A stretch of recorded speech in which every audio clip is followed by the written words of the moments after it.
Kata Yesus kepadanya, "Jikalau engkau hendak sempurna, pergilah, jualah segala milikmu dan berikanlah itu kepada orang-orang miskin, maka engkau akan beroleh harta di surga. Lalu ikutlah aku." Iya.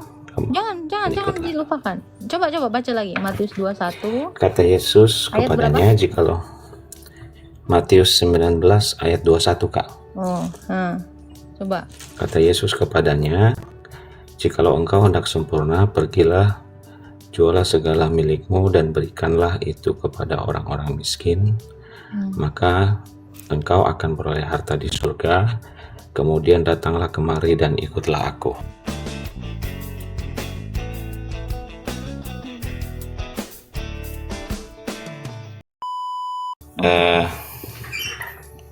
Ya, mau tanya Kak mengenai Matius 19 yang perikopnya orang muda yang kaya. Itu yang ayat 21. Kata Yesus kepadanya, "Jikalau engkau hendak sempurna, pergilah, jualah segala milikmu dan berikanlah itu kepada orang-orang miskin, maka engkau akan beroleh harta di surga. Lalu ikutlah aku." Iya. Jangan dilupakan. Coba baca lagi Matius 21. Kata Yesus kepadanya, jikalau Matius 19 ayat 21, Kak. Coba. Kata Yesus kepadanya, "Jikalau engkau hendak sempurna, pergilah, jualah segala milikmu dan berikanlah itu kepada orang-orang miskin, maka engkau akan beroleh harta di surga. Kemudian datanglah kemari dan ikutlah aku." Nah, itu jangan dilupakan. Ya, yang aku mau tanya di sini, Kak, kita kalau mau sempurna memang harus sebagai orang Kristen yang percaya kepada Tuhan Yesus, harus menjual semua milik kita itu, Kak, ya. Atau bisa juga kita nggak sempurna gitu. Artinya kita percaya Tuhan Yesus tapi tidak perlu harus sempurna. Gini, kita juga harus berhikmat untuk ini ya. Dikatakan ini ada seorang yang kaya datang kepada Yesus menanyakan, "Guru," katanya kan. Kata orang itu kepadanya, "Perintah yang mana?" Kata Yesus kepadanya. Oh ini ya, "Guru, perbuatan baik apakah yang harus ku berbuat untuk memperoleh hidup kekal?" Nah, memberi itu adalah perbuatan baik. Nah, orang kaya ini kenapa Yesus bilang, "Pergilah, jual seluruh hartamu, ya, lalu berikan kepada orang miskin, datanglah kemari dan ikutlah aku." Kenapa? Karena setiap orang yang memiliki kekayaan, cenderung orang itu hatinya kepada harta kekayaannya. Betul nggak? Betul. Nah, di dalam Alkitab juga dikatakan ya, tidak ada satu orang pun yang memiliki tuan dua. Dia tidak bisa menyembah kepada Tuhan dan menyembah kepada Mamon. Mamon itu adalah harta.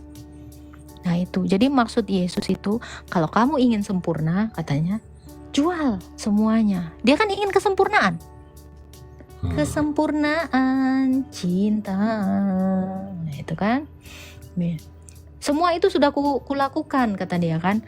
Kata orang itu kepadanya ya, "Jangan membunuh, jangan berzina, jangan mencuri, jangan memberi kesaksian palsu, hormati ayah ibumu, dan kasihilah sesamamu manusia seperti sesamamu sendiri." Kata orang itu muda, 10 perintah Tuhan ya, Kak, ya? Ya, kata orang muda itu, "Semua udah kuturuti, apa yang masih kurang?" Karena hatinya tidak kepada Yesus. Gitu. Jadi untuk orang muda maksudnya di sini, kamu boleh bekerja, kamu boleh mencari apapun di dunia ini, tetapi jangan tidak ikut Yesus. Makanya dikatakan yang terakhir, ikutlah aku. Karena mengikuti Yesus itu berat. Kalau kamu cenderung hanya menumpuk harta di dunia ini, kamu akan lupa dengan Tuhan. Karena di mana hartamu berada, di situ hatimu berada. Gitu. Ini kan dia ingin kesempurnaan kan? Ya, berarti kalau kita mau sempurna harus seperti itu ya, Kak? Iya dong. Menyalipkan seluruh kedagingan itu. Jangan kita mengumpulkan harta di dunia. Sebab di dunia itu ada ngengat dan karat. tetapi kumpulkanlah harta di sorga. Makanya kamu boleh menjadi orang kaya, tetapi lakukanlah kekayaanmu itu untuk meraup apa? Kebaikan, upah di sorga. Supaya apa? Kamu pun dimuliakan di sorga nanti. Itu. Jadi kita boleh, tetapi kita tidak boleh. Kita boleh bekerja, kita boleh jadi orang kaya, tetapi biarkan kekayaanmu itu untuk menggenapi seluruh perintah Tuhan tadi, 10 hukum Taurat tadi. Karena orang kaya ini dia memberi, tetapi dia tidak mengasihi. Ngerti nggak? Karena dia tidak ikut Yesus. Yesus itu ngajarkan apa? Kasihi Tuhan Allahmu dan kasihi sesamamu. Dikatakan disuruh jual, terus berikan kepada orang lain. Artinya apa? Dia sudah melakukan hukum Taurat, tidak mencuri, tidak berzina, menghormati orang tua, tetapi dia tidak mau memberi. Makanya disuruh jual. Ini dia kikir. Ya coba lihat, kan itu hartanya banyak, tetapi dia kikir. Dia tidak memberi, tidak menyantuni orang yang susah. Dia cuma melakukan ini nih coba. Ya, tidak membunuh dia, tidak berzina, tidak mencuri, tidak memberi kesaksian palsu, menghormati ayah ibumu, ya kan? Itu semua sudah kuturuti, kata dia. Tapi dia belum mengasihi sesamanya. Dia tidak memberi. Nah itu, holit mangging. Jadi orang Kristen itu nggak boleh pelit. Itu maksudnya. Oke. Tapi kan untuk apalagi di masa sekarang seperti ini, mungkin kita harus berhikmat banget sih kalau mungkin kita mau berbagi, atau memang bagaimana caranya supaya itu membantu orang yang tepat ya. Betul. Banyak sekali sekarang ini kan segala cara bisa dihalalkan kan. Betul. Ya memang harus butuh hikmat banget. Cuma dalam hal ini berarti murid-murid Tuhan Yesus itu udah menjual semua harta miliknya dong kayak, jadi mereka sudah sempurna ya. Betul. Kan Yesus bilang jadilah sempurna sama seperti Bapa yang adalah sempurna. Rasul itu kan meninggalkan semuanya, menyalibkan kedagingan itu. Kan Yesus bilang apa? Kamu harus pikul salibmu tiap hari. Gitu. Tetapi jangan pula kamu tidak menjadi orang kaya, lantas kau malas-malasan. Oh, kata Tuhan Yesus, orang kaya itu susah mendapatkan bagian dalam kerajaan surga. Itu kan? Kalau kamu lihat sampai bawah itu kan? Coba kamu baca sampai bawah.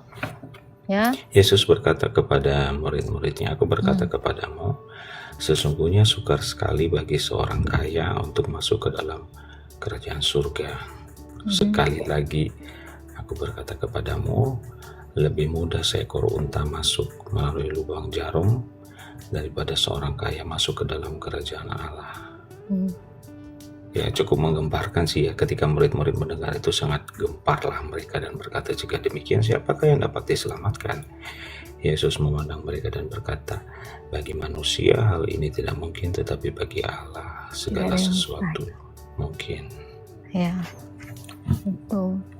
Kata Yesus apa? Orang kaya itu susah masuk ke dalam kerajaan surga. Kenapa? Ya itu tadi. Orang kaya itu sudah bertuhankan hartanya. Terus kata Yesus apa? Kata murid-muridnya apa? Kalau gitu nggak ada dong yang selamat katanya. Iya. Terus apa jawab Yesus?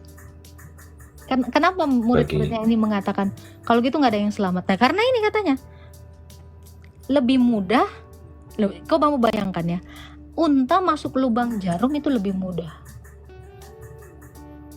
dibandingkan orang kaya. Berarti lebih sulit kan? Tapi jawab Yesus apa? Tidak ada yang mustahil. Maksudnya adalah Tuhan itu bisa membuat lubang jarum itu lebih besar dari unta. Jadi bagi Tuhan tidak ada yang Tuhan Yesus ya. Iya. Gitu. Adakah yang mustahil bagi Tuhan? Bahkan membinakan bukit aja dengan imanmu yang sebiji sesawi, pindah itu gunung.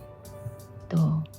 Jadi kalau demikian sesulit itu orang kaya masuk ke dalam kerajaan surga, maka apa yang harus kamu lakukan?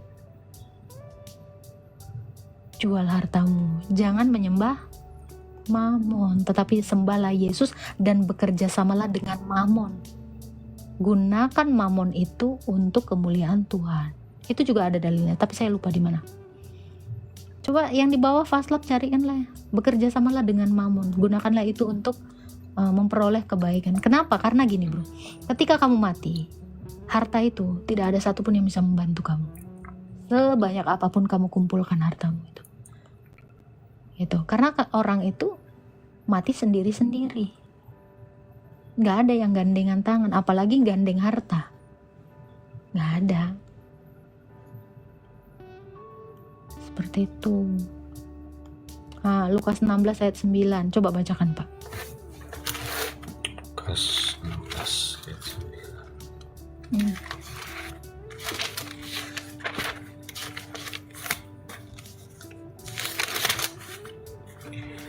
Lukas 16 ayat 9, dan aku berkata kepadamu, ikatlah persahabatan dengan mempergunakan mamon yang tidak jujur, supaya jika mamon itu tidak dapat menolong lagi, kamu diterima di dalam kemah abadi. Jadi kamu mengikat persahabatan dengan mamon, maksudnya adalah mamon itu kamu gunakan untuk memberi orang, untuk melakukan kebaikan, menolong orang-orang yang kesusahan. Jadi kamu lagi mengikat persahabatan dengan mamon. Karena coba lanjutan. Ayat 10 ya kayak. Barang siapa setia dalam perkara-perkara kecil. Bukan yang tadi yang pertama. Dan aku berkata kepadamu, ikatlah persahabatan dengan mempergunakan mamon yang tidak jujur, supaya jika mamon itu tidak dapat menolong lagi, kamu diterima dalam kemah abadi. Kamu tadi kan sudah berbuat baik dengan mamon itu. Ketika mamon itu sudah tidak bisa menolong kamu lagi, kapan itu? Waktu kamu mati. Harta kamu itu gak bisa nolong kamu. Nah, kamu diterima. Kenapa? Karena sebelumnya kamu sudah menggunakan mamon itu untuk kebaikan. Kan kamu sudah memberi tadi seperti orang kaya itu yang disuruh Yesus. Jual semuanya dan berikan kepada orang yang miskin. Dan ikutlah aku. Ikut Yesus itu gimana? Yesus bilang apa? Jikalau kamu melakukan kebaikan dengan orang yang paling kecil ini, kamu sudah melakukannya kepadaku. Jadi orang kaya itu boleh, tapi gak boleh pelit. Kalau orang kaya itu pelit, ya dia akan lebih susah masuk kerajaan Allah. Bahkan lebih mudah seekor unta masuk ke dalam lubang jarum. Tuh. Jadi pergunakan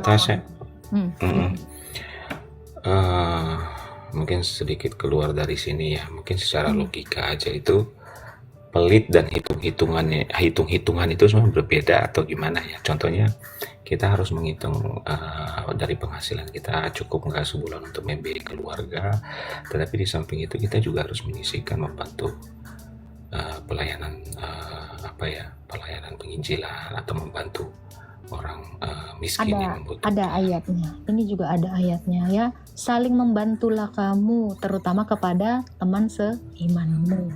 Itu ada. Carikan Faslab. Faslab ini ahlinya nih. Ya. Jadi gini Bang. Kamu itu memang harus memberi. Karena apa? Karena kita sebagai orang Kristen kita juga harus memberi. Kan Yesus bilang apa? Hal kecil yang kamu lakukan, hal kecil loh. Ini gak langsung bikin kamu langsung melarat, gak bisa makan 2 hari 2 malam. Ya. Kecil aja. Sesuai dengan kemampuanmu dan keikhlasan hatimu. Ya. Di mana Faslab? Galatia 6 cuy. Coba baca.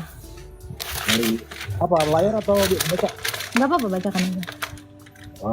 Oke, dari ayat Bertolong-tolonglah menanggung bebanmu, demikian kamu memenuhi hukum Kristus. Sebab kalau seorang menyangka bahwa ia berarti, padahal sama sekali tidak berarti, ia menipu dirinya sendiri. Baiklah, tiap orang menguji pekerjaan sendiri, maka ia boleh bermegah melihat keadaan sendiri dan bukan melihat keadaan orang lain. Lanjut. Sebab tiap-tiap orang akan memikul tanggungannya sendiri, dan baiklah dia menerima pengajaran dalam firman, membagi segala sesuatu yang ada padanya dengan orang lain, memberikan pengajaran itu. Oke? Jangan sesat. Allah tidak membiarkan dirinya dipermainkan, karena apa yang ditabur orang itu juga yang akan dituainya. Ayat 8, sebab barang siapa menabur dalam dagingnya, ia akan menuai kebinasaan dari dagingnya. Tetapi barang siapa menabur roh, ia akan menuai hidup yang kekal dari roh itu. Janganlah kita jemu-jemu berbuat baik, karena apabila datang waktunya, kita akan menuai jika kita tidak menjadi lemah. Karena itu, selama masih ada kesempatan bagi kita, marilah kita berbuat baik kepada semua orang, tetapi terutama kepada kawan-kawan kita Yang seiman. seiman. Nah itu. Jadi kalau kamu menganggap dirimu berarti, tetapi kamu tidak pernah memberi kepada seseorang, kamu sedang menipu dirimu sendiri. Gimana caranya supaya kamu menjadi berarti bagi orang lain? Bantulah orang lain dengan keikhlasan hatimu. Mungkin kamu nggak bisa memberi dengan uang atau materi, tapi kamu bisa memberikan pertolongan. Betul nggak? Itu. Jadi saling bertolong-tolonganlah kamu, saling membantulah kamu. Terutama lagi kepada orang yang seiman. Jadi kalau abang misalnya belum bisa nih memberi, ya berikanlah bantuan yang lain. Mungkin kamu punya pakaian yang tidak kepake, kamu berilah kepada orang-orang yang susah. Apapun itu, banyak caranya. Jadi ingat ya, kita juga sebagai orang Kristen itu tidak boleh kikir. Dan kita juga harus melihat sekitar kita. Kan kita supaya menjadi orang yang berarti. Itu tadi coba Pak Slap. Yang itu tadi. Berarti Jadi kalau kamu, itu bagus itu. Bentar ya. Kamu harus menjadi manusia yang memiliki arti bagi orang lain.